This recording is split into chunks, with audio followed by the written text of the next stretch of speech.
The winter of 1990 and 1991 gripped northern New Hampshire with a ferocity few could remember.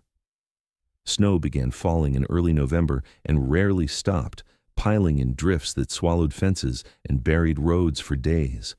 Harlow, a quiet mill town of roughly 4,000 residents, sat in a narrow valley flanked by dense pine forests in the dark, brooding expanse of Crystal Lake. In summer, the lake was a gathering place, kids swimming off the rocky northern shore, families picnicking under the tall white pines. In winter, it froze thick and hard, becoming a white plain dotted with ice fishing shacks and the occasional snowmobile track. Life in Harlow moved slowly. The lumber mill along the river employed half the town. A handful of dairy farms clung to the surrounding hills. Crime was almost non-existent. The Harlow Police Department, a small brick building attached to Town Hall, handled little more than fender benders on icy roads, noise complaints, and the occasional domestic dispute born of long, dark winters. 17-year-old Claire Harper fit perfectly into this small world. A senior at Harlow High School, she had shoulder-length chestnut hair, thoughtful green eyes, and a gentle, slightly shy smile that made her well-liked without ever seeking attention. She loved books, spent weekends curled up by the wood stove reading, and helped her parents, Tom and Mary, with chores around their 2-story log home 5 miles west of town. Her younger brother, Jake, 12 and full of energy, idolized her. To help the family budget, Claire worked the evening shift at Dairy Barn, the only fast food restaurant on Route 12 as it skirted the edge of Harlow. The job was simple: taking orders, flipping burgers, cleaning up after closing. She drove the family's old tan sedan most nights, but when snow made the roads treacherous, she accepted rides from coworkers or friends. One of those friends was Nathan Hale. Nathan, 19, had graduated from Harlow High 2 years earlier. Tall and lean, with sharp features and dark hair that fell across his eyes, he had always been quiet, almost withdrawn.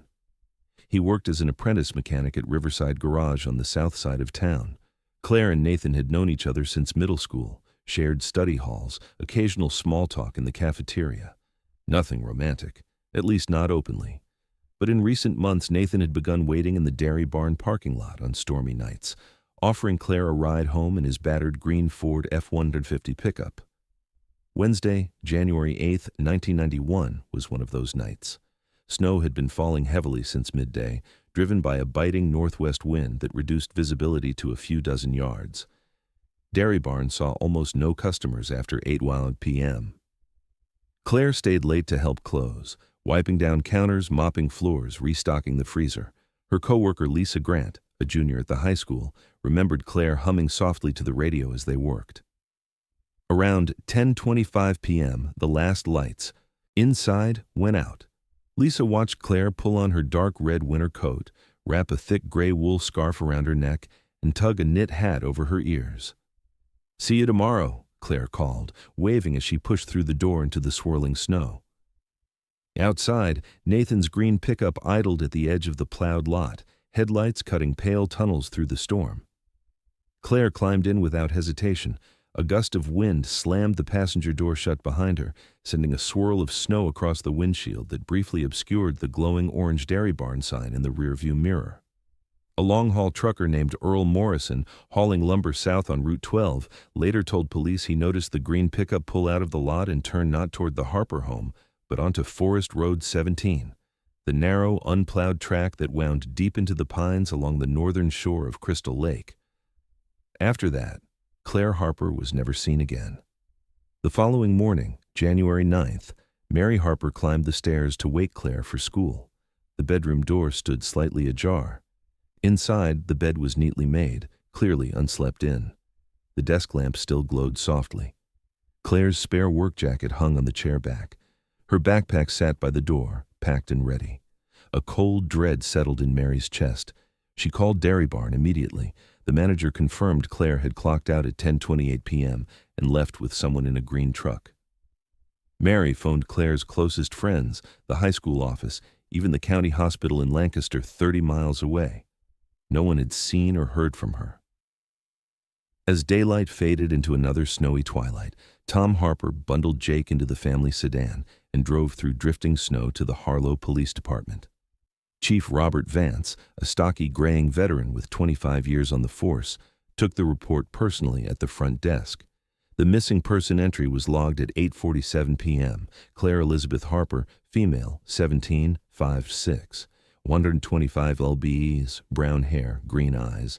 Last seen leaving Dairy Barn at approximately 10:30 p.m., wearing dark red coat, gray scarf, blue jeans, black boots. Vehicle possibly involved, green Ford pickup. Vance wasted no time. He dispatched both patrol units, one to sweep Route 12 and the Dairy Barn lot, the other to check the Greyhound Depot in Lancaster and the hospital ER. Deputies knocked on doors at the homes of Claire's 3 closest friends. All reported no contact. Vance noted the weather conditions prominently: heavy snow, high winds, sub-zero temperatures. "Possible exposure risk," he wrote. "No prior runaway history, no note, no packed clothing." He radioed Lieutenant James Corey at home. "Prepare for a full ground search at first light. Focus areas: the route from Dairy Barn to the Harper residence and Forest Road 17 based on the trucker's statement." As Vance hung up the phone, he stared at the large wall map under the harsh fluorescent lights. Red marker lines traced possible paths through the endless white. Something felt wrong. This wasn't a teenager sneaking out or running away. A knot of unease tightened in his stomach. This felt like something darker. Outside, the wind howled through the pines, and snow continued to fall, erasing every trace of the night before. Where are you watching this video from? Leave your location in the comments below. I'm always curious how far these stories can travel and how they manage to connect us across every distance. And now, let's continue the story. Thursday, January 10th, dawned under a heavy gray sky, the temperature hovering at 12 degrees with a wind chill that cut like a blade. Light flurries continued to fall, adding another few inches to the already deep blanket of snow. By 7 a.m., more than 40 people had gathered in the parking lot behind Harlow Town Hall. Local police officers in heavy winter gear, state troopers from the Lancaster barracks, volunteer firefighters, members of the county search and rescue team, and dozens of townspeople who knew the Harpers personally. Chief Robert Vance stood on the steps of the building, breath clouding in front of him as he addressed the group. A large topographic map was spread across the hood of his cruiser, held down against the wind by gloved hands. With a red marker, he traced the primary route from Dairy Barn along Route 12 to the Harper home, then highlighted Forest Road 17 branching north toward Crystal Lake. "We're looking for any sign of Claire or the green pickup seen leaving the restaurant lot last night," Vance said, voice firm. "Team 1, Main Highway westbound. Team 2, secondary residential roads in the Miller intersection. Team 3, Forest Road. 17 and the Lake Trail with the K9 units. Stay in radio contact. Mark anything unusual with stakes and tape. Preserve footprints if you find them. Move slow. The snow's covering everything fast." The teams dispersed in a convoy of pickups and jeeps, headlights piercing the dim morning fog. Progress was agonizingly slow. Chains clinked on tires as vehicles crawled along ice-slick roads. Team 2, led by Lieutenant James Corey, reached the Dairy Barn first. The parking lot had been plowed early by the owner, but fresh snow was already drifting across it. Corey examined the surface carefully. No visible tire tracks from the previous night remained. Inside the restaurant, now warm and smelling of coffee, he re-interviewed the night shift crew. Lisa Grant repeated her account. Claire had seemed her normal self, no distress, and had specifically mentioned Nathan waiting outside. Across Route 12 at the mobile station, the night clerk confirmed seeing Nathan's green pickup parked for nearly 20 minutes before Claire emerged. By 9:20 a.m., Team 3 radioed from Forest Road 17. "Chief, we've got deep tire ruts turning off the plowed section. Wide pattern, looks like a full-size truck, heading north into the trees." Vance arrived 10 minutes later, parking nose to tail with the other vehicles. He stepped out into knee-deep snow and crouched beside the tracks. The ruts were fresh enough to hold shape, dual rear wheels consistent with a Ford F-150. Depth suggested moderate weight, possibly 2 occupants. The tracks continued approximately 250 yards before drifting snow obscured them completely. Nearby, 2 sets of boot prints were visible but rapidly filling in. One larger men's size, one smaller women's. Vance ordered the entire area cordoned with yellow caution. Tape. A state trooper photographed everything. Measurements were taken and logged. The K-9 handler brought in the two bloodhounds, letting them sniff Claire's gray wool scarf retrieved from her bedroom drawer. The dogs circled excitedly, noses to the ground, but the trail faded quickly under the fresh powder and high winds. No blood scent, no strong direction. Vance stood at the edge of the taped perimeter, staring into the dense pines. The lake lay less than half a mile ahead, invisible through the trees and fog. A chill that had nothing to do with the temperature settled over him. Mid-morning brought the breakthrough. Team 3 pushed deeper on foot, following the general direction of the tire ruts. Around 11:30 a.m., volunteer rescuer Mark Ellison spotted a flash of dark green through the snow-laden branches. "Vehicle!" he shouted into his radio. The group converged carefully, preserving the scene. There, parked awkwardly between two thick pine trunks, nose pointed toward the lake, sat Nathan Hale's green Ford pickup. Doors closed, windows lightly frosted, a thin layer of overnight snow on the hood and roof. No visible collision damage, no skid marks leading in. It looked deliberately placed. Lieutenant Corey arrived first, ordering a 50-yard perimeter. The truck was locked. Keys glinted in the ignition through the driver's side window. Engine cold. Interior appeared undisturbed. Seats in normal position, gear shift in park. On the rear bench seat lay a crumpled paper bag from Dairy Barn, several old gas receipts, and, most chillingly, Claire's gray wool scarf, folded neatly as if placed there intentionally. Vance confirmed the license plate by radio, registered to Nathan J. Hale, Ridge Lane address, Harlow. Discovery officially logged at 11:48 a.m. State forensic technicians arrived by early afternoon in a specialized van, setting up portable lights and a canopy against continuing flurries. They processed the exterior first, brushing snow gently, photographing every angle. No signs of forced entry. Tires matched the ruts perfectly. Light snow on the floor mat suggested the doors had been closed since abandonment. Interior examination revealed no bloodstains, no torn clothing, no obvious struggle marks. Fingerprint powder yielded only expected prints, Nathan's on the wheel and door handles. The scarf was bagged separately. By late afternoon, the truck was winched onto a flatbed and towed to the state police impound garage in Lancaster for detailed processing. Vance signed the chain of custody forms, upgrading the case classification, suspicious disappearance with possible criminal indicators. As dusk fell and temperatures plummeted further, Vance stood alone at the cordoned site, watching technicians pack up. Weak orange sunlight filtered through the iced branches, glinting off the empty space where the truck had been. He felt the weight of the coming night, the silence of the forest, the endless white hiding everything. Back at headquarters that evening, Vance and Corey began the civilian phase. Dairy Barn employees were interviewed formally. Lisa's statement was recorded verbatim. Claire smiled and said, "Nathan's here to pick me up." She didn't seem upset at all. The mobile clerk added that Nathan had stood outside smoking for a while, staring across at the restaurant. Nathan Hale was located at his parents' home on Ridge Lane and asked to come in voluntarily. He arrived around 8 p.m., hair tousled, hands ice cold, wearing the same green canvas work jacket. He looked exhausted but composed. In the small interview room under harsh fluorescent light, Vance kept his tone neutral. "When was the last time you saw Claire Harper?" Nathan spoke slowly, eyes on the table. "Last night. I gave her a ride from Dairy Barn. Dropped her at the Miller intersection, about 3 miles from her house. She said she wanted to walk the rest of the way. Liked the snow," she said. "Why not drive her all the way home?"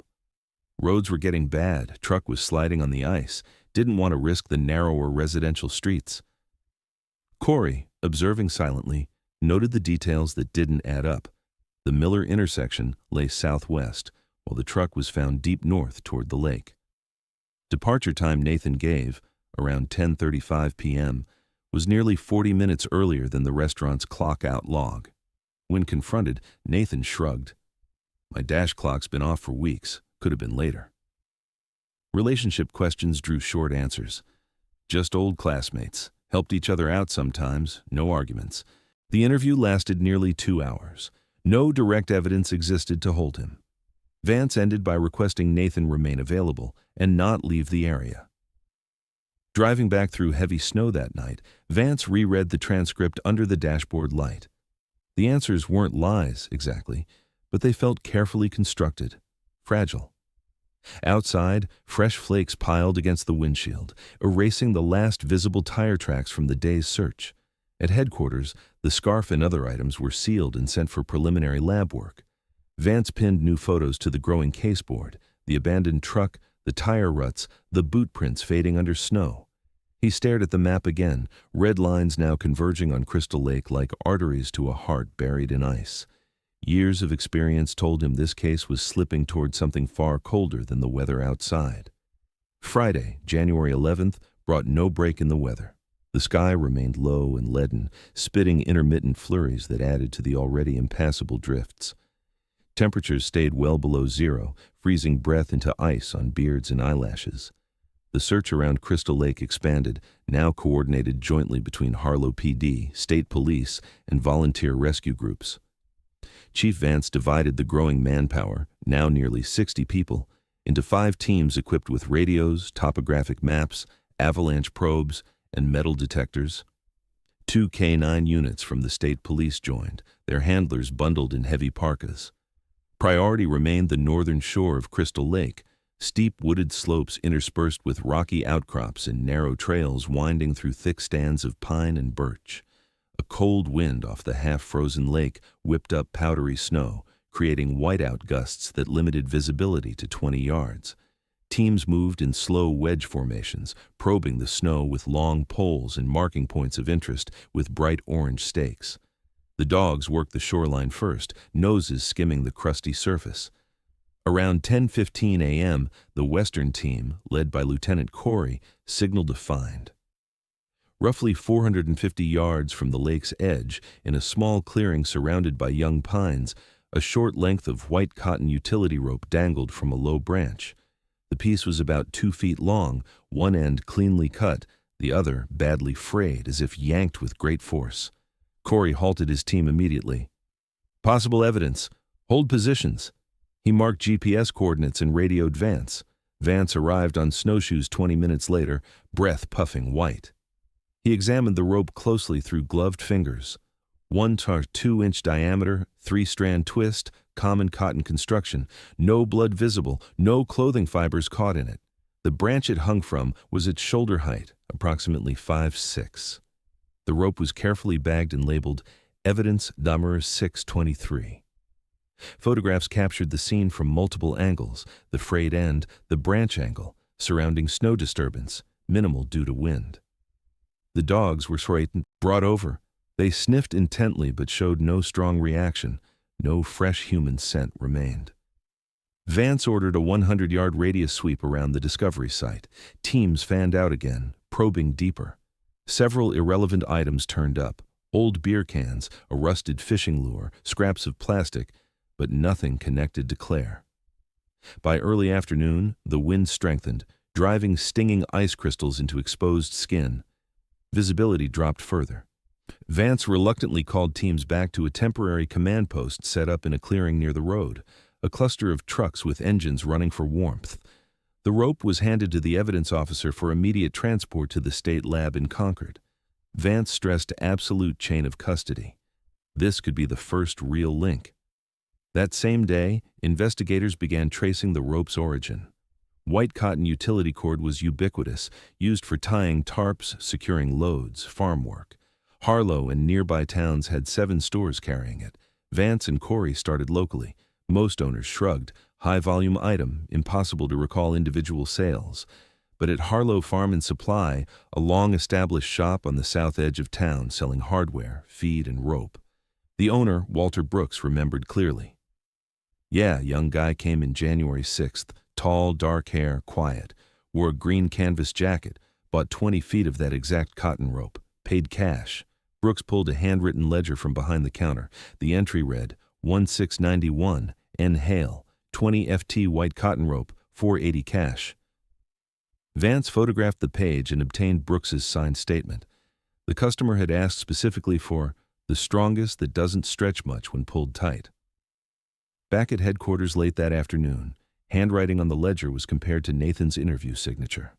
Slant, pressure, and letter formation matched closely. The rope discovery, purchase receipt, and abandoned truck now formed a troubling triangle, all pointing to Nathan Hale. Saturday, January 12th, Vance obtained a search warrant for Nathan's residence, a small apartment above his parents' garage on Ridge Lane, and the detached workshop where he kept tools.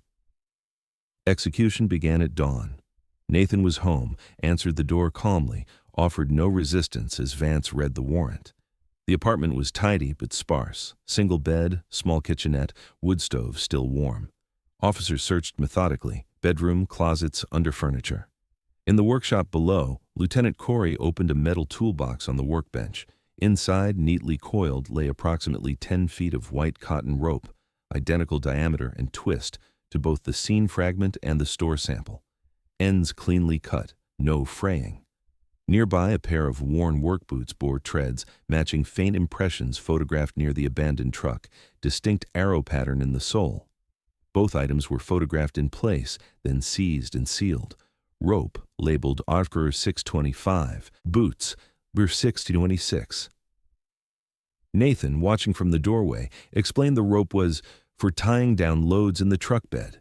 His voice remained even, but Corey noted slight tension in his jaw.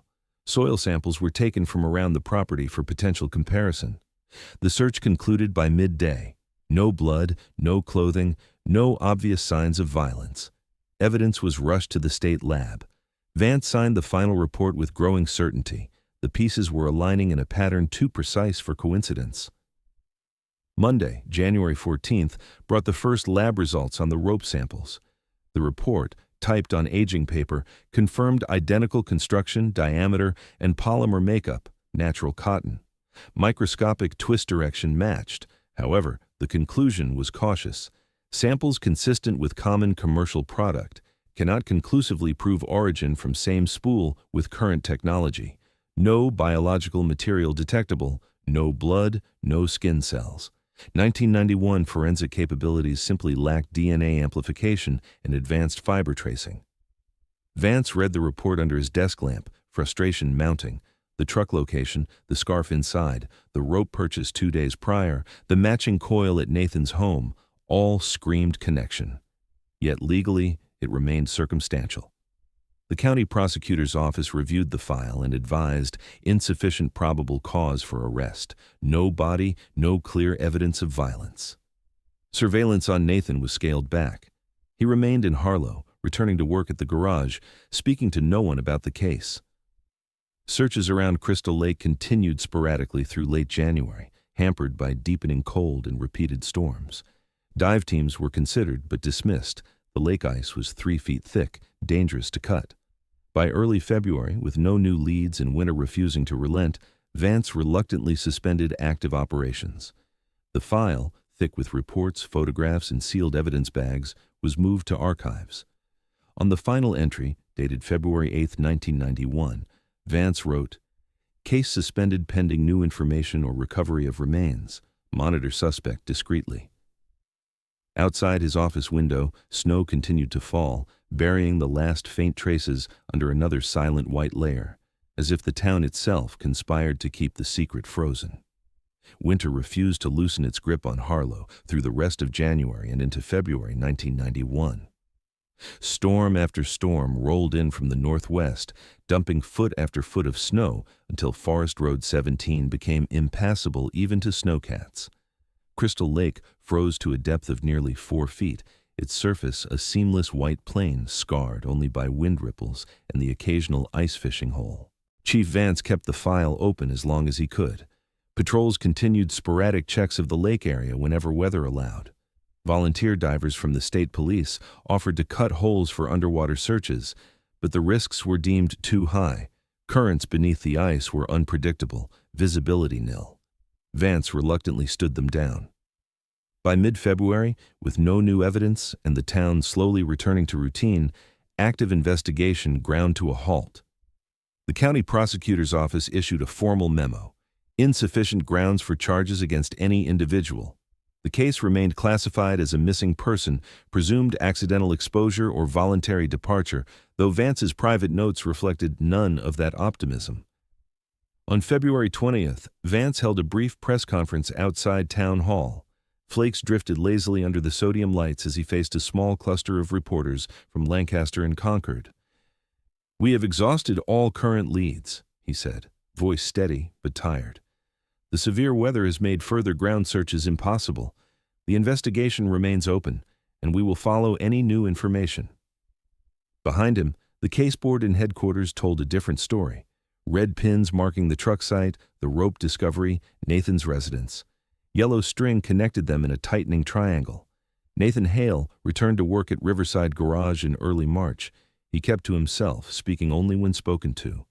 Townspeople watched him with sidelong glances. Whispers followed him down grocery aisles, but no one confronted him directly.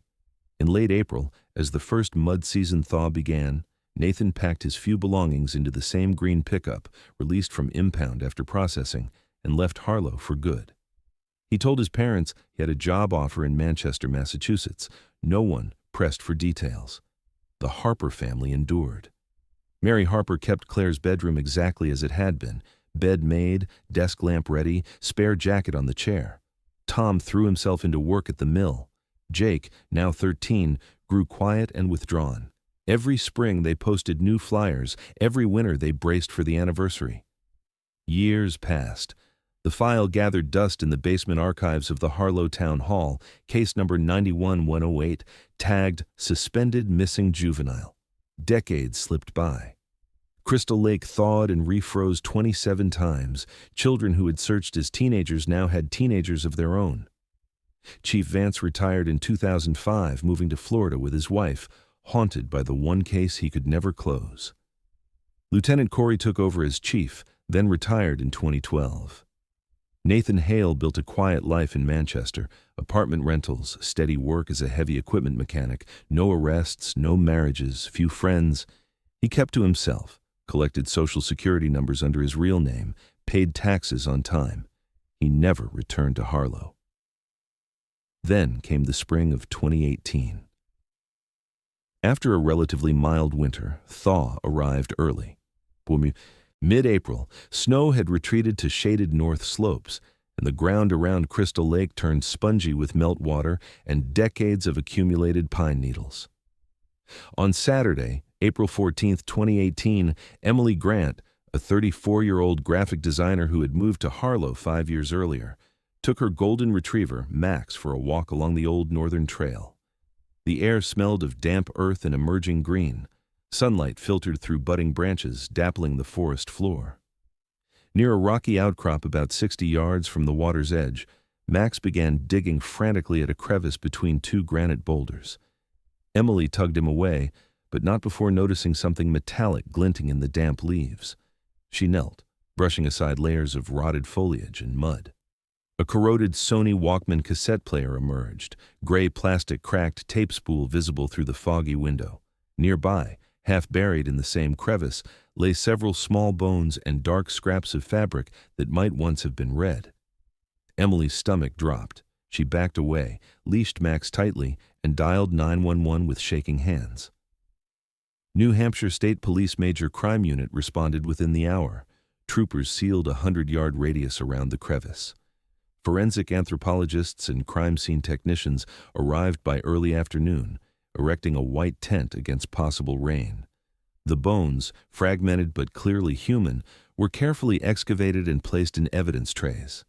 Preliminary field assessment consistent with a female adolescent or young adult.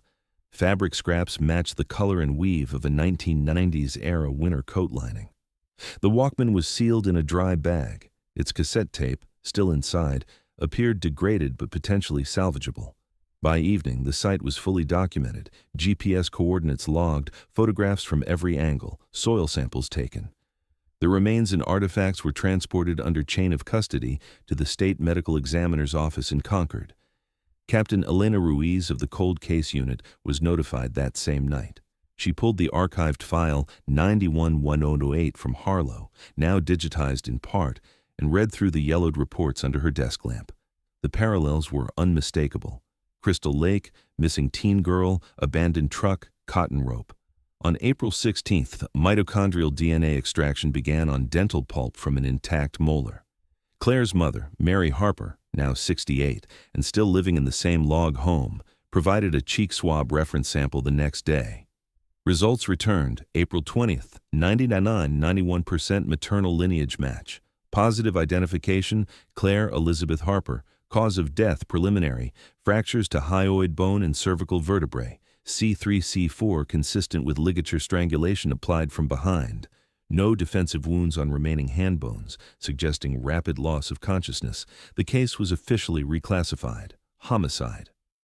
The Walkman tape, severely damaged by 27 years of freeze-thaw cycles and moisture, was rushed to the FBI audio forensics laboratory in Quantico. Technicians spent weeks in a controlled environment chamber drying, stabilizing, and digitizing the magnetic ribbon. On May 8, 2018, the restored audio file landed in Captain Ruiz's inbox, 9 minutes and 41 seconds. It began with wind noise and the crunch of footsteps on snow. Then, a young female voice, panicked, pleading, "Nathan, please, I'm sorry, don't do this. Let me go home." A calm, low male voice responded, "You can't leave me, not now." Gasping, fabric rustling, a choked sob. Then abrupt silence. 5 minutes of nothing but faint wind. Voice print analysis compared the male speaker to Nathan Hale's 1991 recorded interview, preserved on reel-to-reel in archives. Software match probability, 95.8%. The rope fragment from 1991, still sealed in evidence, was re-examined with modern tools. Fourier transform infrared spectroscopy confirmed exact polymer composition and manufacturing batch. Scanning electron microscopy revealed microscopic wear patterns consistent with high-tension pulling. Trace epithelial cells, previously undetectable, yielded mitochondrial DNA matching Claire Harper. Most damning, investigators returned to the pine tree where the original rope had been found. At exactly 5'5" height, the same as Claire, a faint circular scar remained in the bark, weathered but unmistakable. Technicians extracted embedded cotton fibers from the wood grain. DNA on the fiber surfaces, Claire Harper. A behavioral profile compiled by FBI consultants described a possessive, controlling personality, escalating to lethal violence when faced with rejection. On June 15, 2018, 27 years and 5 months after Claire vanished, Nathan Hale, now 46, was arrested without incident at his Manchester apartment. The circle, frozen for nearly 3 decades, had finally closed. The confirmation of Claire Harper's identity on April 20, 2018, sent a shockwave through the New Hampshire State Police Major Crime Unit. Captain Elena Ruiz, a 42-year-old veteran of the Cold Case Squad with a reputation for dogged persistence, was assigned lead investigator. She had reopened a dozen long-dormant files in her career, but none carried the weight of this one. A 17-year-old girl vanished on a snowy night, a prime suspect who had walked free for nearly 3 decades. Ruiz's first act was to retrieve every scrap of the original 1991 file. Boxes arrived from Harlow's dusty archives, yellowed reports, faded Polaroids, sealed evidence envelopes, and the original reel-to-reel tape of Nathan Hale's interview. She spread everything across a conference table in the Concord headquarters, pinning photographs to a massive corkboard that soon covered one entire wall. The parallels were chilling. The abandoned green pickup, the cotton rope, the lake. And now, bones, fabric, and a Walkman pulled from the earth like ghosts finally speaking. Ruiz assembled a task force, forensic anthropologists, digital evidence specialists, a behavioral analyst on loan from the FBI, and 2 young detectives eager to learn cold case methods. Their mandate: re-examine every piece of 1991 evidence with 2018 technology. First priority, the rope. The original fragment, your 623 from the pine branch, and the partial coil seized from Nathan's workshop, 65, had sat in climate-controlled storage for 27 years. Technicians at the State Crime Lab in Concord unpacked them under sterile lights.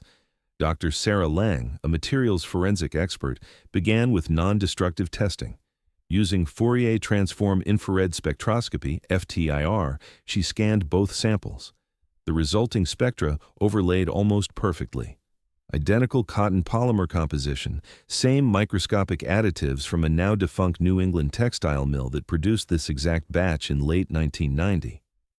Next, scanning electron microscopy revealed wear patterns on the frayed end of the seam rope, uniform compression marks consistent with high-tension pulling against a fixed point, like a tree trunk. Tiny embedded wood fibers matched white pine bark. Most crucially, Lang treated sections with enzymatic amplification to search for cellular material previous generations couldn't detect. After weeks in the PCR lab, results came back. Trace epithelial cells on both ropes yielded mitochondrial DNA, 99.91% match to Claire Harper. Ruiz read the report twice, then pinned it to the board. "We now have physical proof Claire came into forcible contact with that rope," she told the team. "This is no longer just a missing person." Simultaneously, the Walkman cassette underwent restoration at the FBI's audio forensics lab in Quantico. The tape had suffered severely, magnetic coating flaking, ribbons stuck in places from repeated freeze-thaw cycles. Technicians worked in a humidity-controlled chamber, gently separating layers with solvent vapor, then digitizing the signal track by track. On May 8th, the cleaned file arrived, 9 minutes and 41 seconds. Ruiz gathered the team in a darkened conference room and pressed play. The recording opened with wind howling through pines and the unmistakable crunch of boots on packed snow. Muffled voices, distant at first, grew clearer. A young female voice trembling with fear. "Nathan, please, I'm sorry. I didn't mean to upset you. Just let me go home." A pause. Heavy breathing, then a male voice, low, eerily calm. "You can't leave me, not now, not ever." Fabric rustling, a choked gasp. "I can't breathe." A brief struggle, thumps, scuffs on snow. The girl's voice rose in a final, desperate plea. "Please don't." The male voice again, colder than the wind. "You can't leave me." Then abrupt silence. 5 minutes of nothing but faint gusts against the microphone. The room remained frozen long after the file ended. FBI voice analyst Dr. Marcus Hale, no relation, presented his report the next day. Using biometric voice print software developed post-2010, he compared the male speaker to the digitized 1991 interview tape of Nathan Hale. Formant frequencies, pitch contours, speech rhythm, all aligned. Match probability, 95.8%. Error margin below the legal threshold for courtroom admission. "It's him," Dr. Hale said simply. "The emotional flatness while the victim is in extreme distress is particularly striking. Classic indicator of controlled, premeditated act." Ruiz added the spectrograms to the board. The chain was strengthening, but the most haunting evidence came from the tree itself. On May 15th, Ruiz led a small team back to Crystal Lake. Spring greenery now cloaked the forest, birds called overhead, a stark contrast to the grim task. Using 1991 GPS coordinates and crime scene photos, they located the exact pine where the rope fragment had hung. The branch had long since broken off in some winter storm, but the trunk remained. At precisely 5'5" from the ground, Claire's height, a faint weathered circular scar ringed the bark. It was subtle, nearly overgrown with new growth, but unmistakable. A smooth depression about half an inch deep, edges rounded from decades of weathering. Forensic arborist Dr. Liam Brooks took core samples and bark scrapings. Under microscopy back at the lab, embedded cotton fibers, white 3-strand, were extracted from the scar tissue. DNA amplification, Claire Harper. Brooks's report concluded the scar formed in early 1991, based on tree ring growth patterns. The rope had been looped around the trunk and pulled with significant force from behind, consistent with rear ligature application. Ruiz stood before the board that night, alone in the office. Red string now connected every point: dairy barn, abandoned truck, rope purchase, scene rope, tree scar, DNA, voice on tape. All roads led to one man. The task force began building the arrest package. Behavioral analyst Dr. Rebecca Singh delivered her profile on May 20th. Nathan displayed classic possessive controlling traits: quiet, withdrawal, masking deep dependency. The calm voice on the tape while Claire begged suggested dissociation during violence, not panic or accident. Motive crystallized. Rejection. Claire, wanting space or ending casual rides, triggered lethal escalation. By late May, prosecutors approved charges, second-degree murder and tampering with physical evidence. On June 1st, the warrant was signed. Ruiz stared at the final affidavit, hundreds of pages reborn from dust. After 27 frozen years, the lake had spoken. The next step: bring Nathan Hale back to face the voice he thought the snow had silenced forever. June 2018 brought warm days and long northern light to New Hampshire, a stark contrast to the frozen night that had started it all. Captain Elena Ruiz and her task force worked around the clock in the Concord headquarters, finalizing the arrest package. Every report, DNA matches, voice print analysis, rope spectroscopy, tree scar fibers, was cross-referenced, signed, and stamped. Prosecutors in the Attorney General's office reviewed the file twice, then approved the charges, second-degree murder and tampering with physical evidence. The warrant for Nathan Hale's arrest was signed on June 12th by a Superior Court judge in Concord. It carried nationwide validity through NCIC. Ruiz requested coordination with the FBI's New England field office and Massachusetts State Police for execution. Nathan's last known address was a modest rental house on Pine Street in a quiet Manchester suburb. Surveillance began discreetly on June 13th. Plainclothes troopers in unmarked sedans watched the faded blue single-story home. Nathan, now 46, lived alone. His routine was unchanging: leave at 6:30 a.m. for the truck repair shop where he worked as a senior mechanic, return by 5:30 p.m., occasional trips to the corner store for groceries and cigarettes. No visitors, no social media presence. He drove a nondescript silver sedan, nothing like the green pickup of 1991. Ruiz studied the surveillance photos.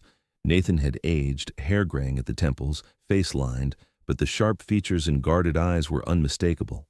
He moved with the same deliberate calm captured on the 1991 interview tape. On June 14, Ruiz obtained a companion search warrant for the residence and vehicle, anticipating potential additional evidence after 27 years.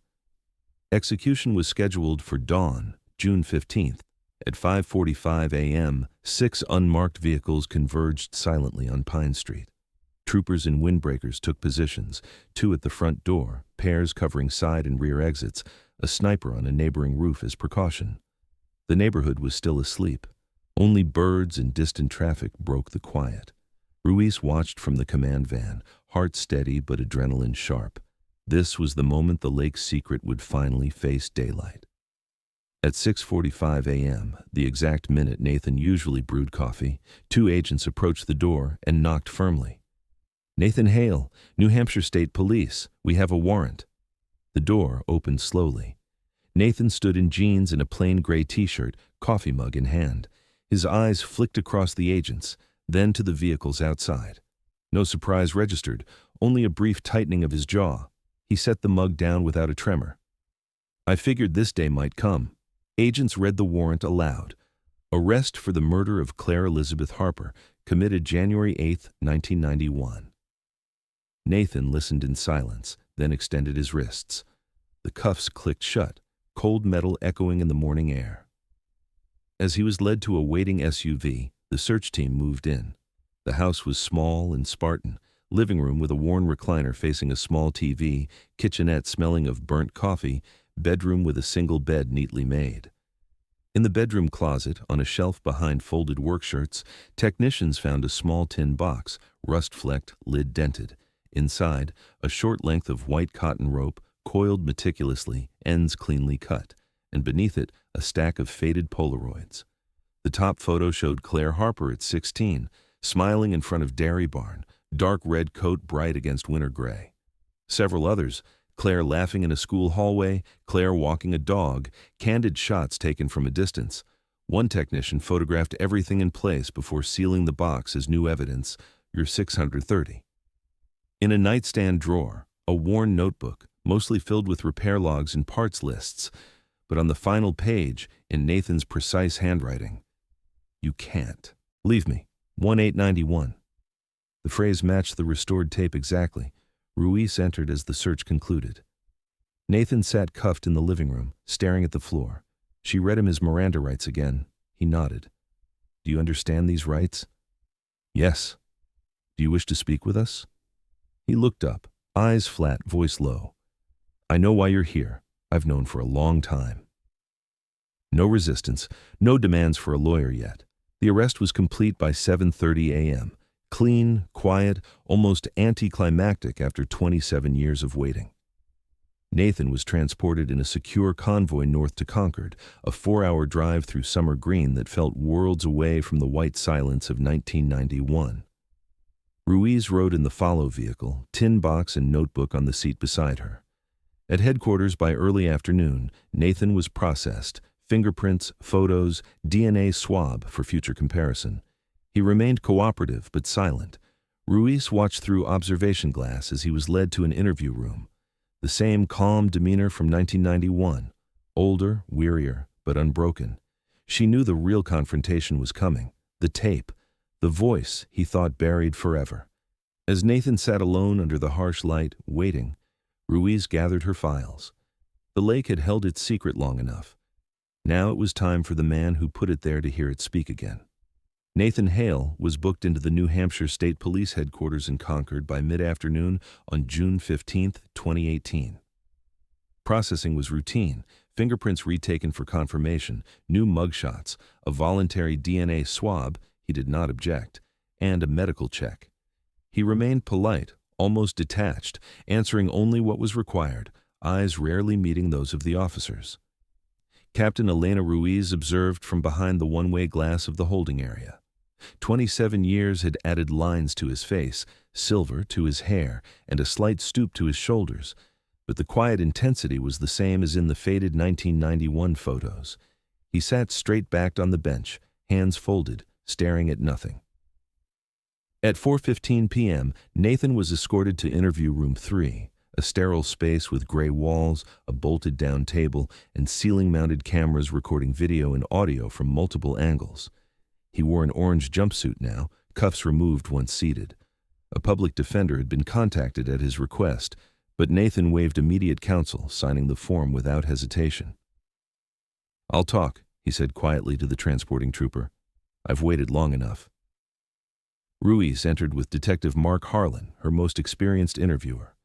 A prosecutor observed remotely. They took seats across from Nathan. Water bottles were placed on the table, standard courtesy. Ruiz began formally, restating Miranda rights on record. Nathan nodded. For the record, you understand you can stop this interview at any time and request an attorney? I do. And you wish to proceed without counsel present at this time? Yes. Ruiz slid, a thin folder forward, but kept it closed for now. Nathan, we're here about Claire Harper, January 8, 1991. You know why. Nathan's gaze lifted briefly, then dropped to his hands. I've known this day would come since the snow melted that spring. Harlan leaned in slightly. Tell us what happened that night. Nathan exhaled slowly, as if releasing air held for decades. I picked her up at Dairy Barn. She asked for a ride. Snow was bad. We'd done it before. Nothing unusual. Ruiz kept her voice even. Where did you go after leaving the parking lot? He paused. Toward the lake. Claire said she wanted to talk. Said things were getting complicated. That maybe we should stop the rides. That she needed space. His fingers interlaced tighter. I didn't take it well. Pulled off onto Forest Road 17. We argued in the truck. She got upset. Said she was getting out, walking home. I told her it was stupid, dangerous. She opened the door anyway. Harlan. Then what? Nathan's voice dropped lower. I grabbed her scarf to stop her. She slipped on the ice, fell backward. I panicked. There was rope in the back seat. I'd bought it for work. I used it to pull her back in. Thought I could calm her down. Ruiz watched his face carefully. No tears, no tremor, just flat recitation. But it tightened. She struggled. Then she stopped. Silence stretched for 10 long seconds. Harlan. You strangled her with the rope. Nathan's eyes closed briefly. I didn't mean to kill her. It happened fast. I panicked more. Dragged her deeper into the woods, found that crevice in the rocks, covered her with branches and leaves, drove the truck a little farther, left it, walked back through the trees to the main road, hitched a ride home.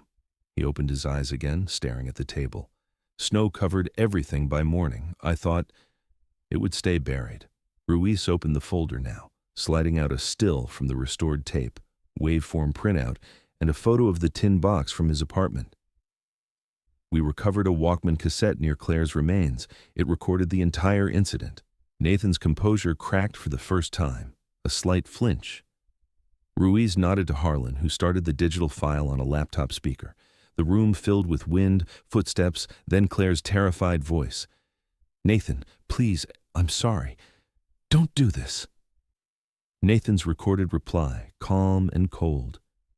"You can't leave me." The struggle sounds. The final choked pleas. As the file played, Nathan's breathing grew shallow. His knuckles whitened on the table edge. But he did not look away. He listened to every second. When silence returned, Ruiz spoke softly. "That's your voice, Nathan. 95.8% match confirmed by the FBI. You said, 'You can't leave me.'" He swallowed hard. "I remember now. I'd forgotten, or tried to." Harlan, "You kept the rope, kept her photos, wrote those words in your notebook. That's not panic, that's remembrance." Nathan's head dropped. "I couldn't let her go, even after." Ruiz laid out more. The tree scar with Claire's DNA, the rope fibers, the purchase receipt still bearing his name. Piece by piece, the past reassembled before him.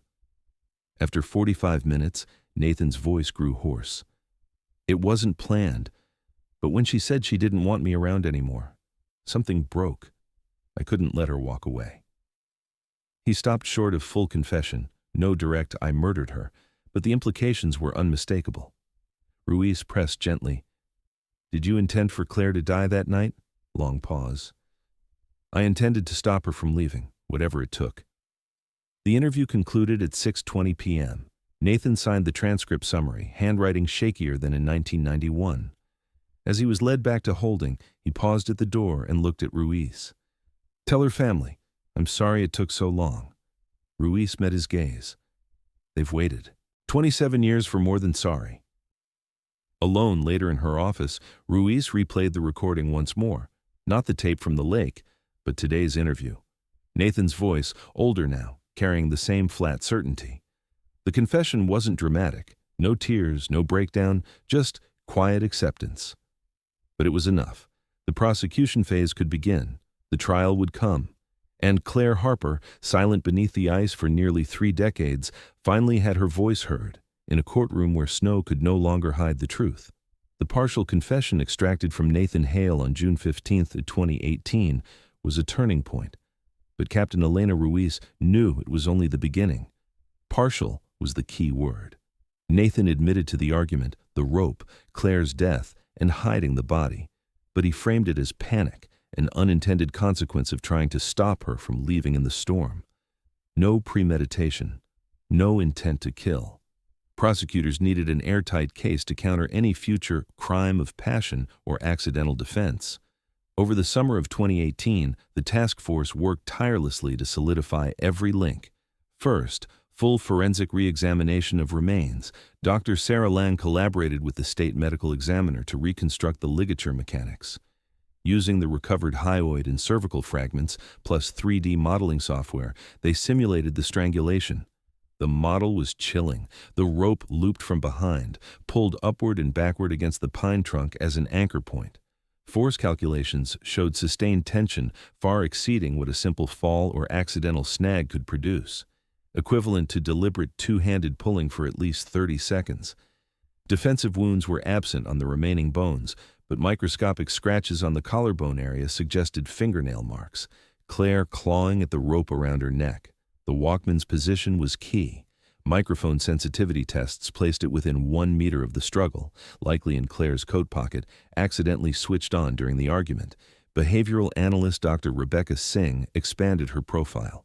Incorporating Nathan's interrogation statements and the tin box contents, rope remnant, photos, notebook entry, she concluded, "The subject exhibits long-term obsessive attachment. Keeping mementos for 27 years indicates no remorse or detachment. Rather, a continued psychological possession of the victim. The calm vocal tone during the victim's distress rules out impulsive panic." Ruiz interviewed retired Chief Robert Vance in Florida via video link. Now 78 and frail, Vance wept quietly as he reviewed the new evidence. I knew it back then," he said, voice cracking. "The rope, the truck, his lies. But we had nothing solid. The prosecutor's office, pressure from higher up. Nathan's father knew people." Vance provided his personal notes from 1991, never entered into the official file, detailed sketches of the tree scar, suspicions of strangulation mechanics. These became crucial corroboration. By August, the tin box items were fully processed. The rope length inside matched the 1991 samples exactly. Same batch, same microscopic wear from storage. The Polaroids were dated by film type to 1990, 1991. Several showed Claire unaware she was being photographed, evidence of prior stalking behavior. The notebook entry, "You can't leave me, 1891, handwriting analysis, 99% matched to Nathan." In September, prosecutors presented the complete file to a grand jury in Concord. Over 3 days, witnesses testified.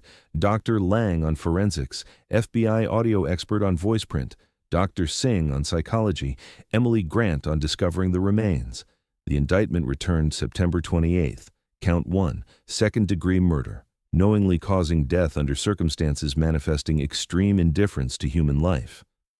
Count 2, tampering with physical evidence, concealing the body and abandoning the vehicle to obstruct investigation. Nathan was arraigned October 5th. He stood in court in an orange jumpsuit, hands cuffed, face impassive as charges were read. Plea: not guilty. Bail denied. Flight risk after decades evading justice. Public defender Daniel Kerr argued diminished capacity and time-lapse degrading evidence. Judge denied, citing overwhelming physical and digital proof. As winter approached again, echoing the season of the crime, trial preparation intensified. Ruiz visited the Harper family in Harlow. Mary Harper, now in her 70s, held the restored photo of Claire from the evidence box. "She finally has a voice," Mary whispered. Tom Harper, silent most of the visit, finally spoke. "Make sure he hears it in court, every word." Ruiz promised.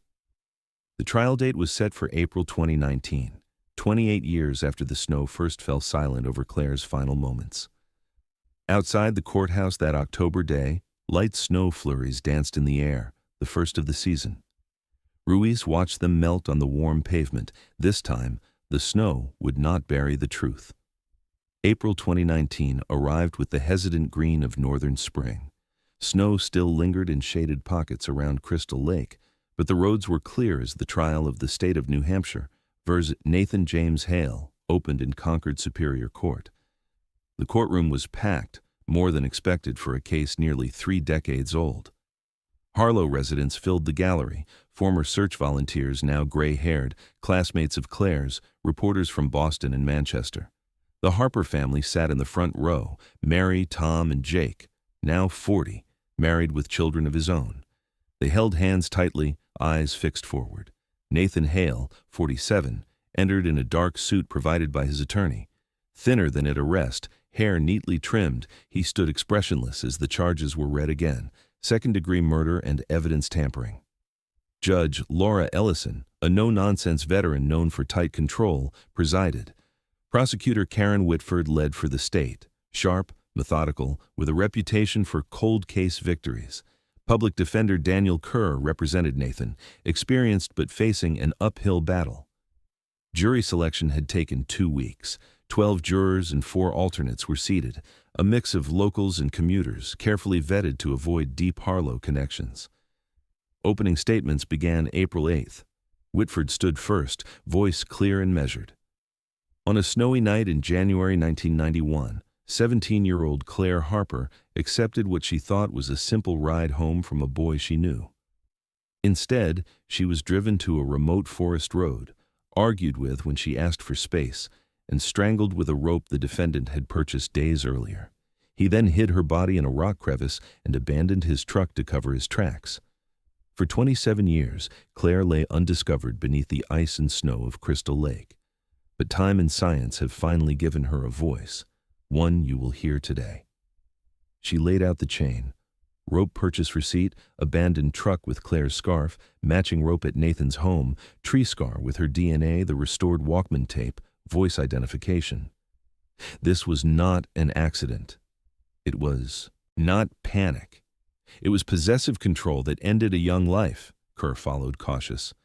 The state will present old evidence reinterpreted through modern lenses, but memory fades, science evolves, and what happened that night was a tragic escalation in a blizzard, 2 teenagers arguing, a desperate attempt to stop Claire from walking into danger, a rope that tightened unintentionally. My client has lived with this weight for nearly 30 years. You will hear his own words. He never intended her death. Testimony began April 9th. First witness, Emily Grant, the dog walker who found the remains. She described the discovery calmly, voice breaking only when identifying photos of the crevice. Then, forensic experts. Dr. Sarah Lang testified over 2 days, using 3D animations projected on a large screen. She demonstrated the ligature mechanics, rope looped from behind, anchored against the tree, pulled with deliberate force. These fractures and compression patterns require sustained tension, far beyond accidental snagging or falling. The victim was strangled from a standing or kneeling position, rear approach. Cross-examination tried to suggest weather or post-mortem damage altered evidence. Lang countered firmly, "Bone doesn't lie. The injury pattern is classic manual ligature strangulation." The courtroom tensed on April 11th when the Walkman tape was entered. Whitford requested permission to play the restored audio. Judge Ellison warned the gallery, "This is disturbing. Anyone may step out." The lights dimmed slightly. The file began. Wind, footsteps, Claire's terrified pleas. "Nathan, please, I'm sorry." Nathan's calm reply, "You can't leave me." The struggle, the final gasps. Mary Harper bowed her head, shoulders shaking silently. Tom stared straight ahead, jaw clenched. Jake gripped the bench rail until his knuckles whitened. Nathan sat motionless at the defense table, eyes on the floor. When the file ended, silence gripped the room for a full minute. FBI audio expert Dr. Marcus Hale followed, explaining voice print science. Spectrograms overlaid on screen, 95.8% match. Random coincidence probability, less than 1 in 500,000. Kerr challenged chain of custody and degradation. Hale stood firm. The restoration preserved original frequencies with 99% fidelity. Dr. Rebecca Singh testified on psychology. Possessive attachment, lack of remorse indicators in kept mementos. Day 4 brought Walter Brooks, the retired Harlow farm and supply owner, confirming the rope sale to Nathan days before the disappearance. The rope purchase receipt, still legible, was projected large. Gallery murmurs grew. The evidence felt overwhelming. But the defense had yet to present. As the first week ended, Ruiz sat in the back row, watching Nathan. He had not looked at the Harpers once. The snow outside had melted completely now. But inside the courtroom, the chill of that January night lingered, waiting for the defense to try thawing the undeniable truth.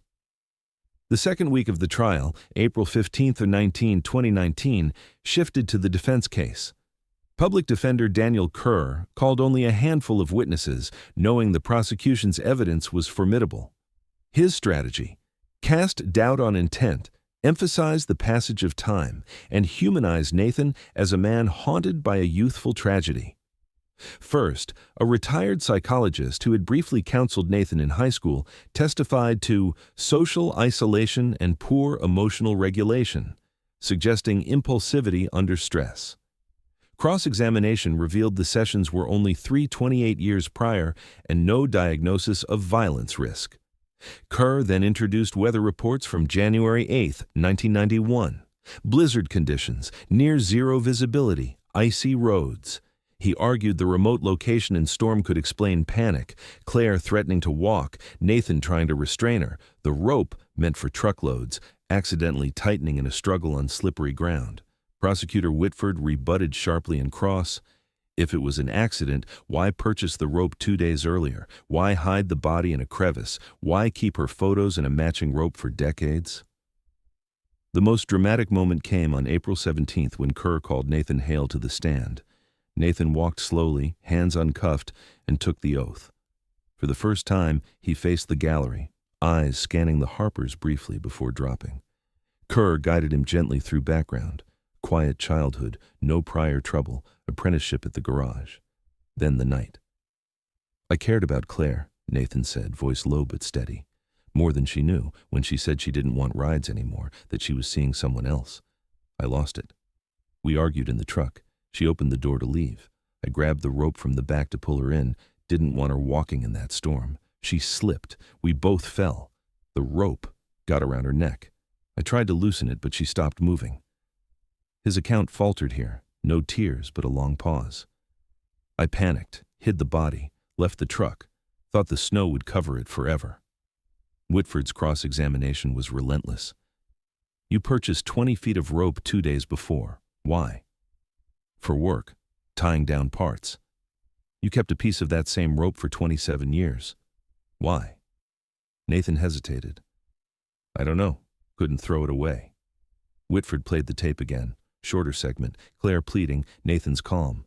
You can't leave me. Is that you saying those words? Nathan's voice cracked for the first time. Yes? Did Claire say she was seeing someone else? No, I thought she was pulling away. So you decided she couldn't leave you, at any cost? Objection. Argumentative. Sustained. But the damage was done. Whitford displayed the tree scar photos, the DNA reports, the tin box contents. These aren't the actions of panic. These are the actions of control. Nathan had no answer. Closing arguments came April 19th. Whitford's was powerful, methodical. This case spans nearly 3 decades, but the facts remain unchanged. Nathan Hale bought rope days in advance. He drove Claire to an isolated spot. When she rejected him, he used that rope to ensure she could never leave. He hid her body, abandoned his truck, and kept trophies of his possession. Modern science has confirmed what Claire's voice already told us that night. This was no accident. It was murder born of possessive obsession. Hold him accountable. For Claire, for her family, for justice delayed far too long. Kerr appealed to doubt. Time erodes certainty, memories fade, evidence degrades. What we have is a tragic escalation between 2 young people on a deadly night. Nathan Hale has lived with this burden every day since. He did not plan murder. He acted in panic and regret. Find reasonable doubt. Return a verdict that reflects the truth. Not premeditated evil, but heartbreaking accident. The jury retired at 2:45 p.m. Deliberations stretched through the weekend. Tension gripped Harlow. Vigils at the lake. Media camped outside the courthouse. On Monday, April 22nd, at 10:17 a.m., the jury returned. The courtroom stood in silence as the foreperson handed the verdict form to the clerk. We, the jury, find the defendant, Nathan James Hale, guilty of second-degree murder. Gasps rippled through the gallery. Mary Harper sobbed quietly into Tom's shoulder. Jake closed his eyes, exhaling a breath held for 28 years. Guilty of tampering with physical evidence. Nathan remained motionless, staring ahead. Judge Ellison polled the jury, each guilty, clear and firm, unanimous. Sentencing was set for May 10th. Over the intervening weeks, victim impact statements poured in. Mary Harper wrote of empty holidays, Claire's untouched room, nightmares of snow. Tom spoke of lost fatherhood moments. Jake described growing up without his sister, anger turning to numbness. At sentencing, Mary read hers in court, voice trembling but strong. You took my daughter's future. You let us search in hope for years. No sentence erases that pain, but knowing she has justice helps us breathe again. Nathan, given chance to speak, stood briefly. I'm sorry. I've been sorry every day. I never meant for her to die. Judge Ellison was unmoved. This was not impulse. It was control taken to its lethal extreme. The evidence, scientific, audio, circumstantial, is overwhelming. You deprived a young woman of life and a family of decades of peace. Sentence, 35 years to life on the murder count, 7 years concurrent on tampering. No parole eligibility for 25 years. Credit for time served since arrest. Nathan, now eligible for parole at age 72, was led away without looking back. Outside, spring sun broke through clouds. The Harpers embraced Ruiz and Whitford on the courthouse steps. Media asked Mary, "Is this justice?" She paused, wiping tears. "It's late, but it's here." As the family walked away, light snowflakes, unseasonable, brief, fell and melted on the warm ground. This time, they left no trace. Nathan Hale was transferred to the New Hampshire State Prison for Men in late May 2019. At intake, he was classified medium security. No prior record, no disciplinary issues expected. He adapted quietly. Early mornings in the library, afternoons in the woodshop program. Ironic, some guards whispered, given the rope. He spoke little to fellow inmates, kept a small cell tidy, and read books on history and mechanics borrowed from the prison cart. Letters arrived occasionally, mostly from reporters or true crime enthusiasts. He returned none. One letter from Mary Harper, forwarded by the prosecutor, went unopened into his property box. He never requested visits. Parole eligibility loomed far ahead, 2044, when he would be 72. Appeals were filed and denied through 2022. Nathan accepted the sentence without further fight. In Harlow, life slowly healed. The Harpers sold the old log home in 2020 and moved closer to Jake's family in southern New Hampshire. Mary took up gardening, planting perennials that bloomed every spring, red coats of flowers along the walkway. Tom retired from the mill and volunteered at the local food pantry. Jake coached his daughter's soccer team, often pausing during games to look at the sky, remembering his sister's laugh. Captain Elena Ruiz was promoted to major in 2021, heading the expanded cold case unit. She trained new investigators, always using the Harper file as the flagship example. Time doesn't erase evidence, it waits for the right tools and the right persistence.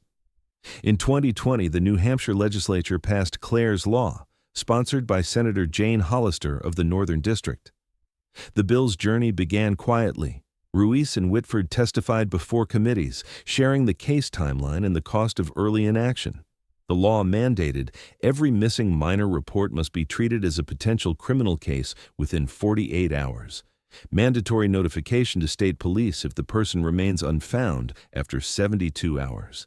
Evidence from all missing person cases preserved indefinitely in digital and physical form. Annual training for local departments on cold case protocols and modern forensics. Governor Chris Sununu signed it on June 15, 2020, exactly 2 years after Nathan's arrest, in a small ceremony at the State House. Mary Harper stood beside him, holding a framed photo of Claire at 16. "This law won't bring my daughter back," Mary said to the gathered press, "but it will make sure no other family waits 27 years for answers." The bill established the Claire Harper Memorial Fund, financing DNA testing and evidence storage for unsolved cases statewide. By 2025, Claire's Law had directly contributed to resolving 6 long-term missing juvenile cases and prevented several early disappearances from going cold. In autumn 2021, a quiet dedication ceremony took place at Crystal Lake. The Northern Shore Trail, once overgrown and forgotten, was cleared and lined with pine planks. At the spot nearest the crevice where Claire was found, a simple bronze plaque was embedded in a granite boulder. In memory of Claire Elizabeth Harper, 1973-1991. Whose voice, carried through time, reminded us never to stop searching. May no one ever again vanish beneath the ice without the world listening. The ceremony drew only a few dozen. The Harpers, Ruiz, Whitford, retired officers, and some original 1991 search volunteers. Light rain fell, pattering on the lake surface. Mary placed a bouquet of white lilies at the plaque base. No speeches, just shared silence as wind rustled the pines. Ruiz, now retired from active duty but consulting, stood beside the scarred tree. New bark had grown over the old wound, softening the circle into a pale ring. She touched it gently. "No evidence ever truly disappears," she whispered to herself. "It just waits for someone patient enough to hear it." Years later, on quiet December evenings, Harlow residents still walk the trail. Some leave flowers at the plaque. Children ice skate on the frozen lake in winter, unaware of the story beneath, yet safer because of it. Case file 91-108 sits permanently closed in the state archives, stamped resolved, homicide, with a final note added in 2021. Conviction secured through advances in forensic science, audio restoration, and persistent investigation. Legacy, Claire's Law enacted 2020. Nathan Hale remains incarcerated. He has never spoken publicly again. Claire Harper's name, once lost in snow and silence, now stands as a quiet promise that even the coldest secrets, given time and truth, will surface into light, and beneath the frozen lake, the shadows finally rest in peace. Thank you for watching. I'll see you in the next videos, where we continue to follow the mysteries that have never slept. Don't forget to subscribe and stay tuned